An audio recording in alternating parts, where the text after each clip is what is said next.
Se você trouxe a sua Bíblia, pega ela na sua mão.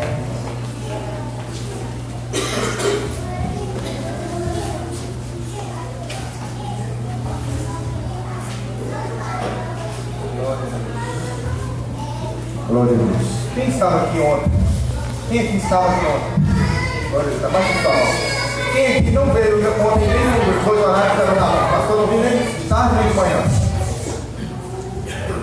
Umas 6 pessoas também. Nós vamos dar uma breve recapitulada aqui de nós. Vamos falar por algumas 2 horas. Eu vou dar uma recapitulada de uns 30 minutos para que você possa, você que não estava aqui, poder pegar mais ou menos o fio da meada e entender aquilo que nós estamos falando. Amém? Glória a Deus. Pega a sua Bíblia, abra no livro de João.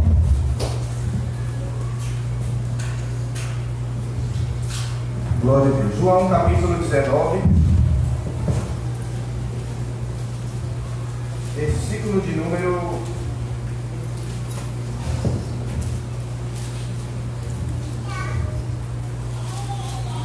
28.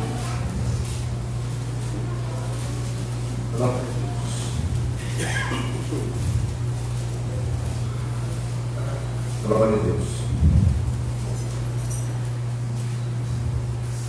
Está escrito assim na palavra de Deus em João capítulo 19, versículo de número 28. Para os irmãos que já estavam aqui, nós já lemos esse versículo, nós vamos ler para ter uma base para a gente poder caminhar naquilo que Deus Ele tem para nós nessa noite, amém?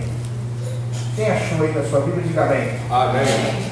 Está escrito assim em João 19, 28. E depois disso, sabendo Jesus que já todas as coisas estavam terminadas, para que a Escritura se cumprisse, disse: tenho sede. Estava, pois, ali um vaso cheio de vinagre, e encheram de vinagre uma esponja, e pondo-a num esopo, lhe a chegaram à boca.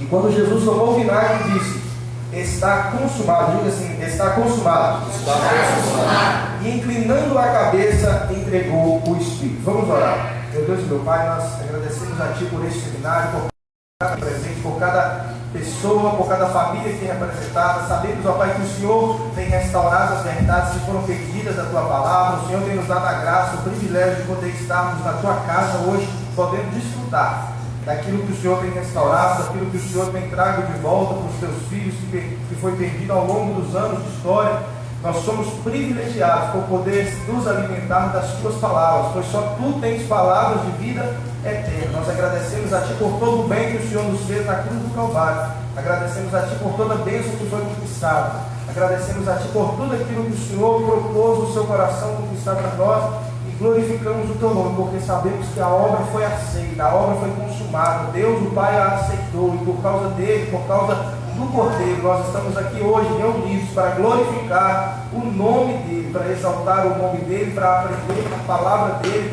e para viver para a glória dele. É o que nós pedimos e crendo que o Senhor fará. Agradecemos em nome do Pai, do Filho e do Espírito Santo de Deus. Se você crê nisso, diga amém. Amém.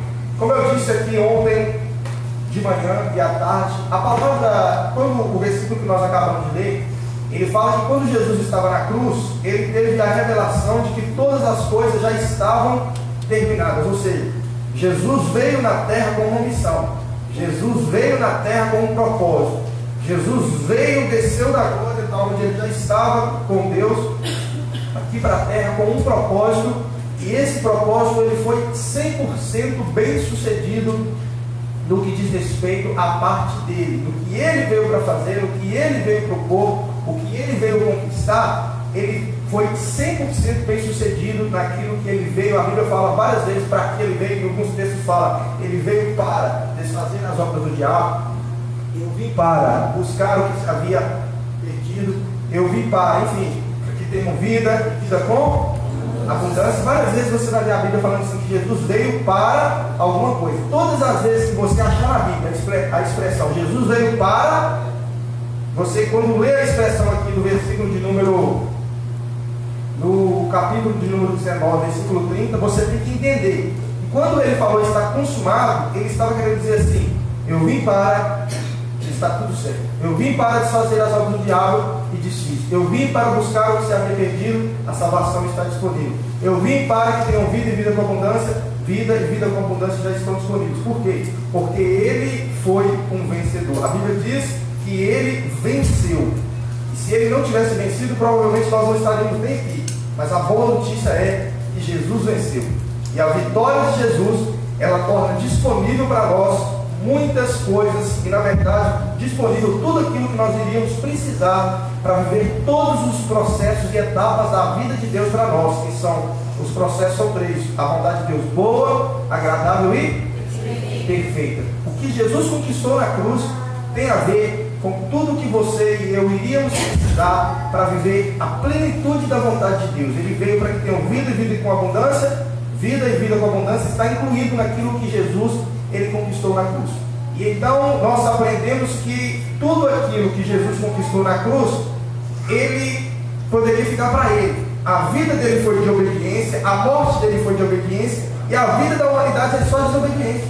A vida de Jesus foi só obediência, a vida da humanidade é só desobediência. Mas aprove a Deus, foi do agrado de Deus, de fazer com que acontecesse uma troca maravilhosa. Diga assim, uma troca maravilhosa.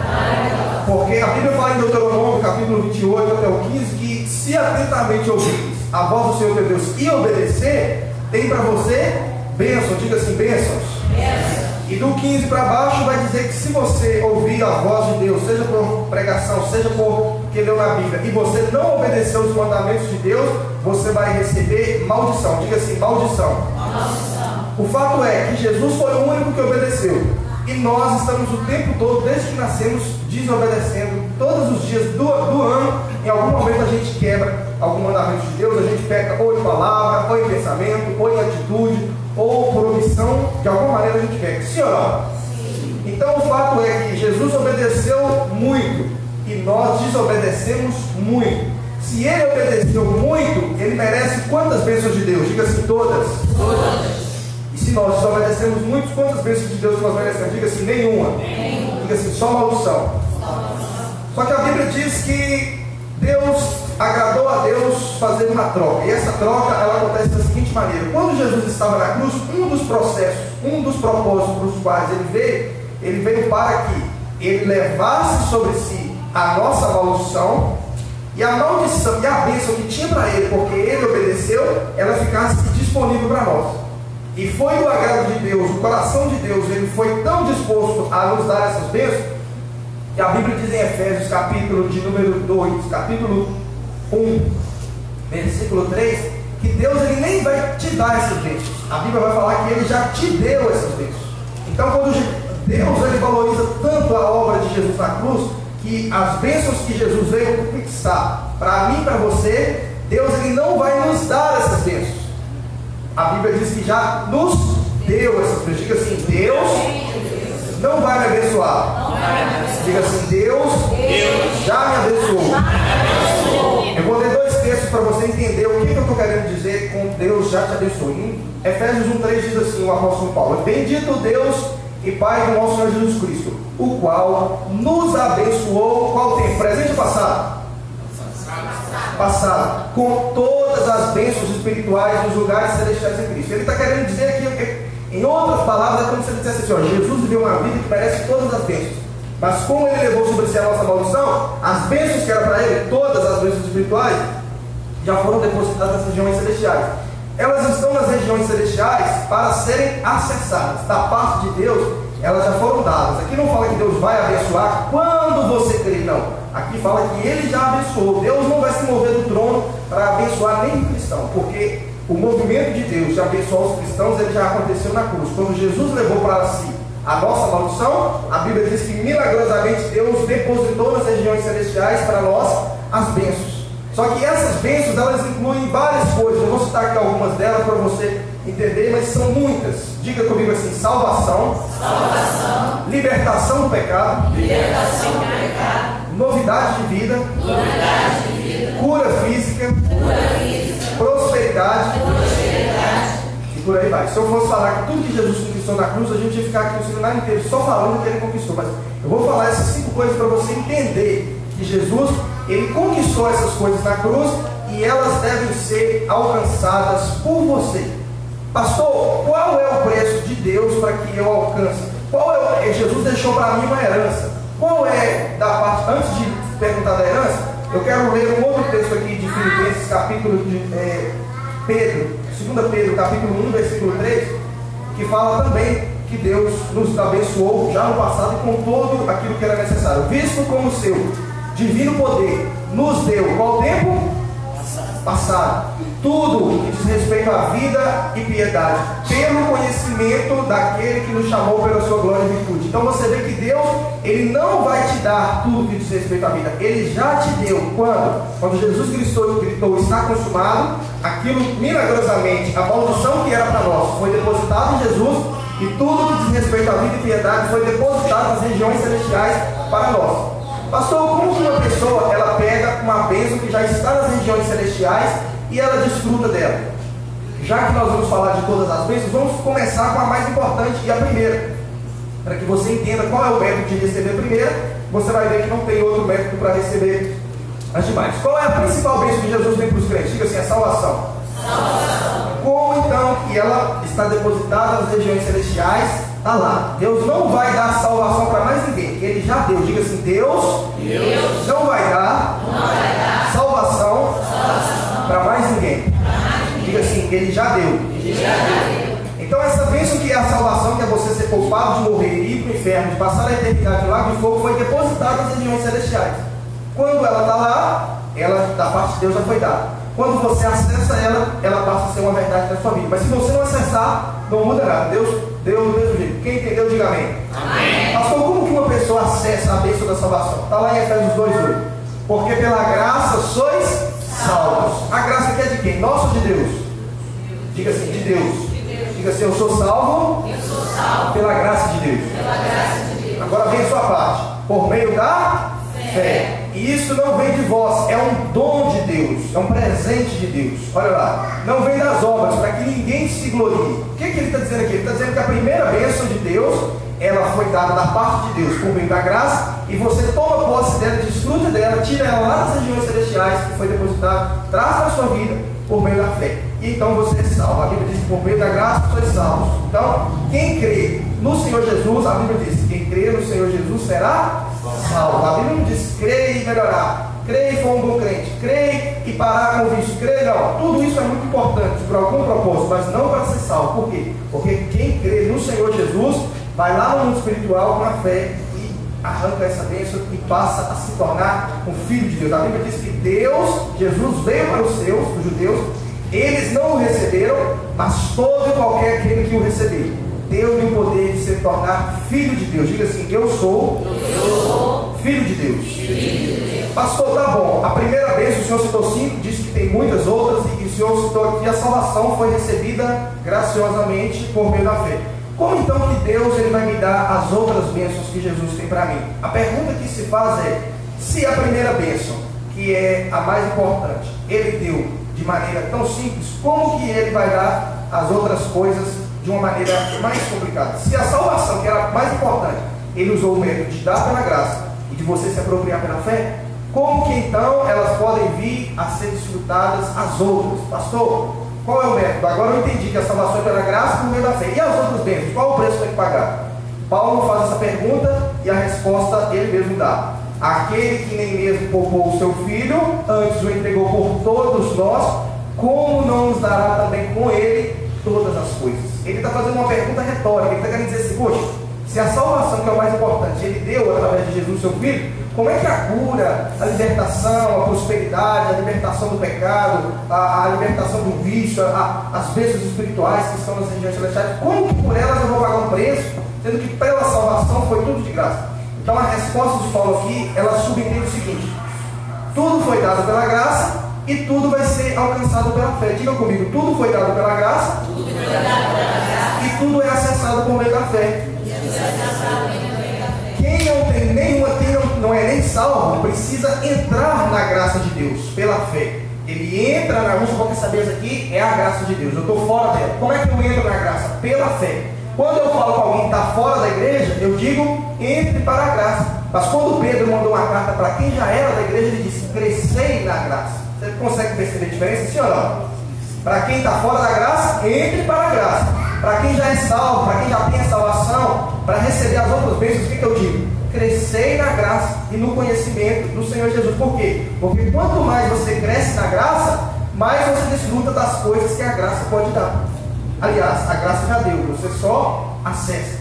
Quando você entra na graça, você entra pela fé. Mas quando você cresce na graça, pastor, como que eu cresço na graça? É só você caminhar na vida cristã pela fé. O apóstolo Paulo diz, o justo viverá pela fé. Ele não está falando o justo entrará pela fé. Também poderia dizer. Mas por que ele está falando que o justo viverá pela fé? Porque ele já está falando para pessoas crentes. Ele já está falando para pessoas salvas. Ele já está falando para pessoas que eram filhos de Deus. Então eles já tinham entrado pela fé. E por causa do sangue de Jesus tinham se tornado justos. E ele está dizendo, você é um justo? Então é conveniente que o justo viva pela fé. Se ele vive pela fé, a graça de Deus ela vai sendo apropriada. Mas a fé do justo, ela precisa ser como um grão de mostarda. Diga assim, a minha fé precisa ser como um grão de mostarda. Em algumas traduções está do tamanho de um grão de mostarda, mas essa tradução não é boa, ela não é verdadeira. Por quê? Porque Jesus jamais vai te parabenizar por ter uma fé do tamanho de um grão de mostarda, mas ele vai te parabenizar se você tiver uma fé como um grão de mostarda. Qual é a semelhança do grão de mostarda? É que ele é a menor das hortaliças, mas quando é plantado, ele se torna maior de todas as árvores. Por quê? Porque ele foi exercitado na terra. Então a sua fé, ela precisa ser exercitada. A sua fé, ela precisa ser aplicada no que Deus já fez. A sua fé precisa ser aplicada nas bênçãos que você já conseguiu desfrutar, não é nem conquistar. Essa palavra conquistar não tem no vocabulário do cristão. Nós não fomos chamados para conquistar. Jesus conquistou, nós somos chamados para desfrutar daquilo que ele conquistou. Quem entendeu, diga amém. Amém. Ah, pastor, eu vou conquistar. Não, você vai desfrutar, você vai aprender a acessar, tirar das regiões celestiais, trazer para a sua vida aquilo que Jesus conquistou quando ele disse está consumado. Diga assim, está consumado. Está consumado. Então, pastor, a salvação é pela fé. E as outras bênçãos? Também pela fé. Só que com uma medida de fé maior. Porque quando você tem uma fé inicial, se você exercitar ela, ela cresce. Se você for para a academia e malhar, seu braço cresce. Se você exercitar, se você treinar em um esporte, a sua habilidade aumenta. Tudo que é exercitado, cresce. Então a sua fé, quando ela é exercitada, ela cresce. Com uma medida de fé, vou dar um exemplo, de 0 a 10. Se você tem uma fé 1, já dá para ser salvo. Porque Deus está querendo facilitar. A religião quer complicar, mas Deus quer facilitar. Já dá para ser salvo com uma fé de 0 a 10 com 1. Mas Deus, para te dar, para você acessar outra coisa lá da graça também, talvez você já vai precisar de uma fé mais exercitada para acessar talvez uma libertação do vício. Tem gente que é viciado e é salvo. Entendeu? Quem está entendendo, diga amém. Ele já foi salvo pela fé. Só que quando ele exercitar essa fé, no outro benefício que está disponível de graça também, que é a libertação, que é a novidade de vida, ele vai entender que ele não precisa do cigarro, não precisa da bebida, não precisa das drogas. Por quê? Porque Jesus conquistou na cruz também a libertação. Diga assim, Jesus conquistou a libertação. E ele dá ela por qual preço, você fala? Diga assim, é pela graça. É pela graça. Se você já foi salvo pela graça, você é chamado para andar crescendo na graça. E o método de Deus para nós andarmos na graça é sempre pela fé. Pastor, então eu sou herdeiro de Deus. Eu sou filho de Deus. O que garante, o que torna uma pessoa digna de receber? O que qualifica uma pessoa para estar então nessa posição de alguém que já está autorizado por Deus para acessar essas bênçãos? Que Jesus conquistou na cruz. Está lá em Efésios, Gálatas 3:29, dizendo assim, ó: se sois de Cristo, então sois descendentes de Abraão e herdeiros conforme a promessa. Pastor, qual é a dificuldade para eu me tornar herdeiro de Deus? É simples, é só você ser de Cristo. Se é de Cristo, é herdeiro. Diga assim, se eu sou de Cristo, eu sou herdeiro. Se Se você vai tomar posse e acessar ou não, é outra coisa, mas que já está depositada, tá. A bênção não está depositada para todo mundo, ela está depositada para quem é de Cristo. Como que se torna de Cristo? Ele veio para o que era os seus não receberam, mas aqueles que o receberam, deu-lhes o poder de se tornarem filhos de Deus. Aí eles são de Cristo.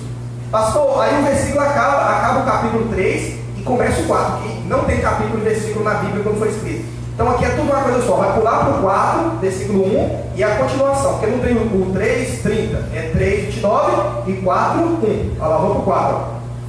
Digo, pois, que todo o tempo que o herdeiro é de Cristo, for menino, em nada difere do servo, ainda que seja senhor de tudo. Tem muito crente que ele é herdeiro, todo crente é herdeiro de Deus. Mas por que a vida dele não manifesta essas bênçãos de Deus? Porque ele ainda é menino, diga assim, menino. Menino. A palavra menino aqui fala de imaturidade, fala de uma pessoa que não cresceu na revelação de quem Deus é e de quem ela é em Deus.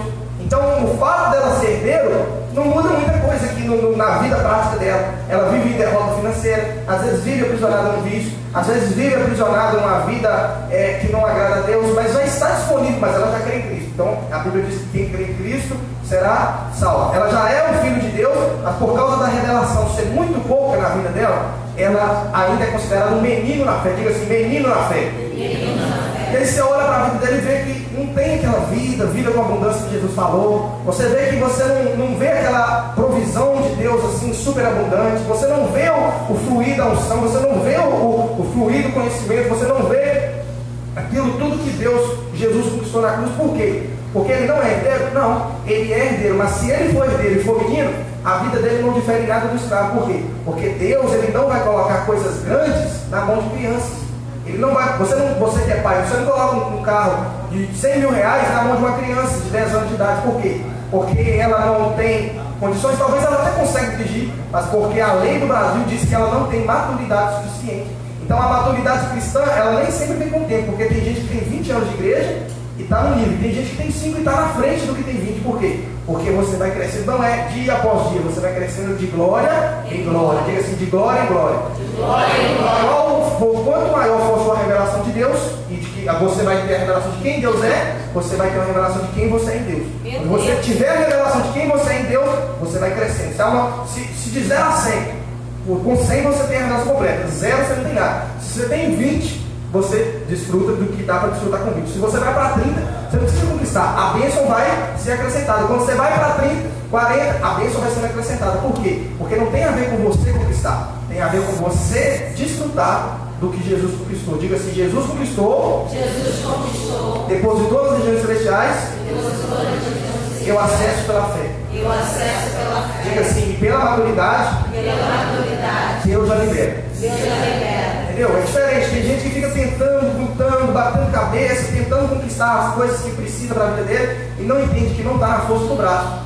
Está na bênção de Deus. A Bíblia diz que a bênção de Deus, ela enriquece e não acrescenta dores. Nós não fomos chamados para conquistar nada. Nós somos chamados para viver a plenitude daquilo que Jesus conquistou. Em detalhe, se você viver só do que Jesus conquistou, a sua vida será vida e vida com abundância. Você vai viver a boa, agradável e perfeita vontade de Deus. Não tem nada que faltou. Deus não deixou nada de fora. Tipo assim, para viver a vontade, uma vida boa, Jesus conquistou 90% e 10% é coisas seculares, coisas... Não. Tudo que um cristão precisa para viver a vontade de Deus está incluído em todas as bênçãos espirituais que já estão depositadas nas regiões celestiais, dadas gratuitamente pela fé para todos os filhos de Deus que são herdeiros, mas precisa acessar por meio da fé. E a maturidade aumenta a sua fé. Quanto maior é a sua revelação de Deus, de quem você é em Deus, maior é a sua fé. Se você tem uma revelação de Deus muito limitada, a sua capacidade por fé nele é limitada. Agora você vai libertando sua mente, vendo que Deus é gracioso. Você tem muito mais disposição de coração para crer nele. Quando você crê que Deus quer você próspero, a sua fé para prosperar é maior. Quando você crê que Jesus já entendeu, tem a revelação de que ele levou sobre si as suas enfermidades, a sua fé para ser curado, ela vem automaticamente. Então quando você amadurece, o seu nível de fé aumenta. Quanto maior a revelação você tem das verdades espirituais, maior fé você vai ter para recebê-las. Então você não precisa pedir Deus bênçãos, pede Deus para aumentar a sua revelação de quem Ele é e de quem você é dele. Porque se você conhecer Ele, você vai se conhecer. Porque a Bíblia diz que assim como Ele é, nós somos neste mundo. Então Jesus é bom. Quem aqui crê que Jesus é bom, diga amém. Amém. Então a sua nova natureza em Jesus é de alguém que também é bom. Jesus é santo, sim ou não? Sim. A sua nova natureza que ele proveu, depositou nas regiões celestiais, que diz que você é uma nova criatura em Cristo, você é uma nova criatura. Mas por que tem crente que não vive como uma nova criatura? Porque ele não cresceu até essa revelação. E ele vive como uma velha criatura. Mas por ele já ter crido no Senhor Jesus, a Bíblia diz, ó, você é. É como se dissesse assim, já está depositado. Você precisa ter essa revelação. Você já é herdeiro, mas ainda é menino. Precisa crescer em revelação, porque o nível da sua fé vai determinar, a sua revelação vai determinar a sua fé. E é com a fé que você se apropria de tudo que Deus ele tem para dar pela graça. Então, nós estamos hoje na nova aliança. Diga assim, nova aliança. Nova aliança. Entenda que a maldição que era para nós foi posta em Jesus na cruz. E a bênção que era para Jesus, porque ele obedeceu, foi depositada para nós. O coração de Deus, quando duas pessoas estão numa aliança, para ela fluir de acordo, é necessário que as duas pessoas estejam bem esclarecidas de como que a aliança funciona. Nós temos uma aliança com Deus. Deus sabe exatamente como a aliança funciona e como é o coração dele sobre a aliança. Só que o problema é que a igreja, os cristãos, eles têm um entendimento baixo de como que a aliança funciona. Por exemplo, Deus, não sei se você sabe, mas ele olha para você hoje e a intenção dele é que você viva a mesma vida que Jesus vivia aqui na terra.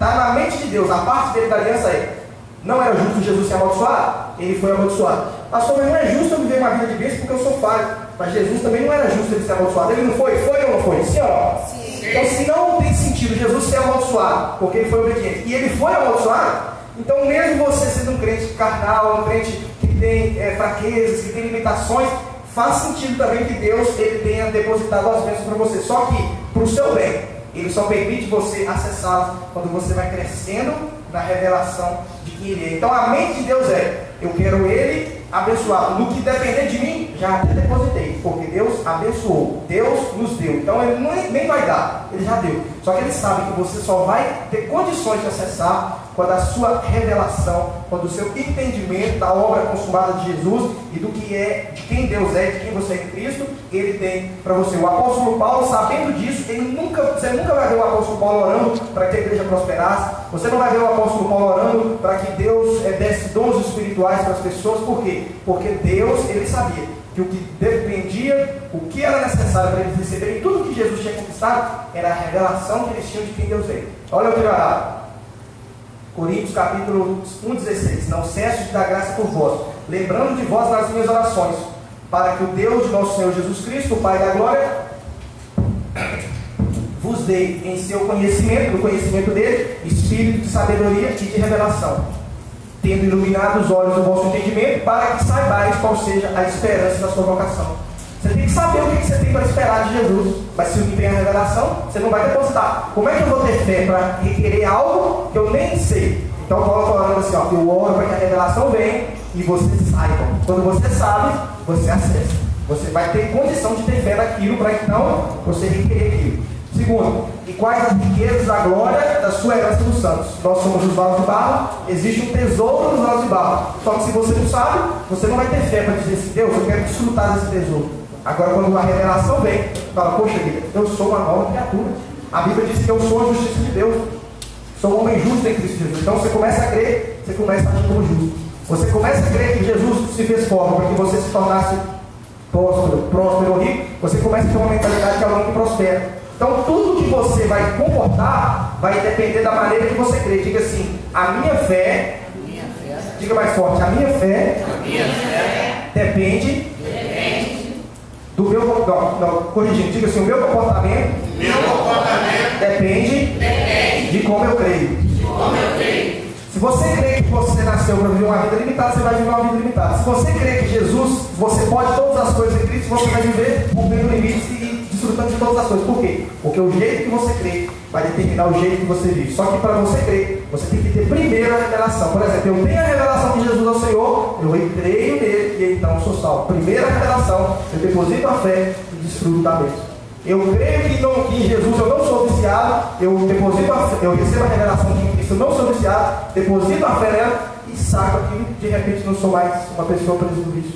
Eu entendo que em Cristo eu não nasci para viver uma vida de derrota financeira, boto a fé nessa verdade, tiro ela da minha vida e começo a prosperar. Por quê? Primeiro vem a revelação e depois você abre o café, e se Deus deu pela graça, você abre o café, naturalmente a bênção, ela vem para a sua vida. Você vê que Paulo orava para que viesse revelação. Ele não orava para que viesse a bênção, porque a bênção ele já sabe, já foi depositada. Quem está entendendo, diga amém. Amém. Então, nós vamos finalizar essa parte de nova aliança, né, para a gente seguir. Mas você precisa entender que o coração de Deus para você é que você seja tão abençoado como Jesus deveria ser. Jesus morreu e não está aqui para desfrutar da bênção, ele está aqui em espírito, mas ele não ficou para desfrutar da bênção que ele merecia.